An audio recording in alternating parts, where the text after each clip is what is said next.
Caderninho da Bel, com Bel Pesce.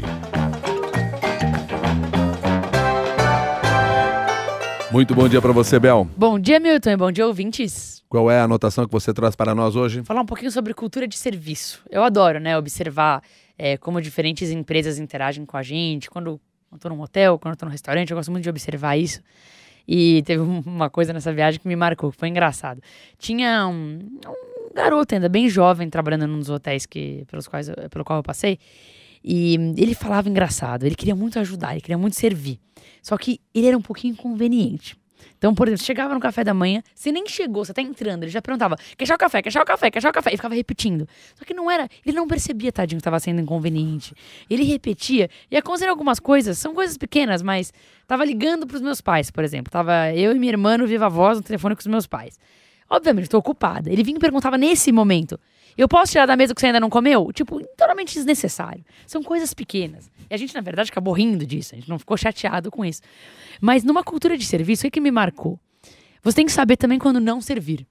Você tem que saber também quando não tentar ajudar tanto. Porque tem horas na qual você não precisa estar servindo, né? Tem uma medida certa. Exato, todo serviço tem que ser feito numa medida certa.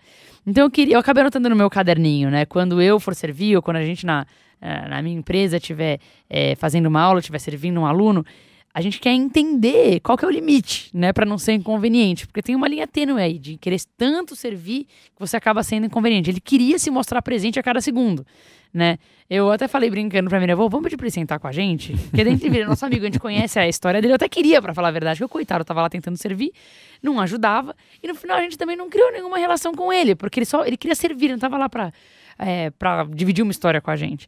Então eu acabei marcando isso. Sempre que eu estiver desenhando alguma experiência, para não ir pro lado de lá, servir tanto que acaba sendo inconveniente. Quer dizer, melhor servir não é exatamente insistir. Exato. Esse é o caminho. Exato. E tem uma medida certa e uma hora certa para você fazer o seu serviço. Perfeito. Claro que esse foi um exemplo, mas isso pode se aplicar em muitos serviços. Está aqui anotado. E o que você quer anotar para nós? Contar para a gente. caderninhodabel@cbn.com.br é o nosso e-mail. Até amanhã, Bel. Até amanhã, Milton.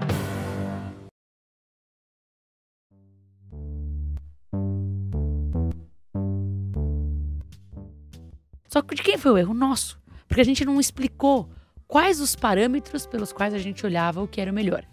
Então a dica que eu queria trazer pra galera é pra perceber, quando você estiver pedindo uma sugestão ou uma dica de alguém, explicar quais são os parâmetros pelos quais... Eu fui pras Maldivas nesse fim de ano e muitos hotéis são em ilhas. Então ficam no meio da água e alguns quartos são palafitas, né? Então tá no meio da água, só que é distante. O centro do hotel, pra você andar da sua palafita até o centro do hotel, às vezes é meia hora, 40 minutos. Então o que eles fazem?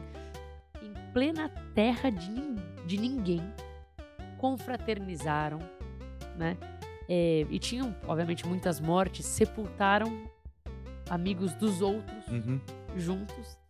Então, se você trabalha com alguma coisa, e não precisa ser um canal no YouTube, pode ser o site da sua empresa, lembre-se, né? Aquilo está te representando, né?